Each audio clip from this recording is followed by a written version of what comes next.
சினிமாவில் அதிலும் குறிப்பாக நடிகர்களிடம் நன்றியை எதிர்பார்க்கக்கூடாது என்பது எழுதப்படாத தகவல். ஆனால் குறிஞ்சிப்பூ போல் நன்றி மறப்பது நன்றன்று என்ற எண்ணம் கொண்ட நடிகர்கள் வெகு சிலர் உண்டு.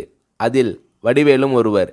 ஏறிய ஏணியை எட்டி உதைக்கின்ற காலத்தில் தன் வாழ்வில் ஒளியேற்றிய ராஜ்கிரனுக்கு வடிவேலு அவர்கள் உதவி செய்ததாக ஒரு செய்தி உண்டு. அந்த உணர்வு எப்படி வந்தது?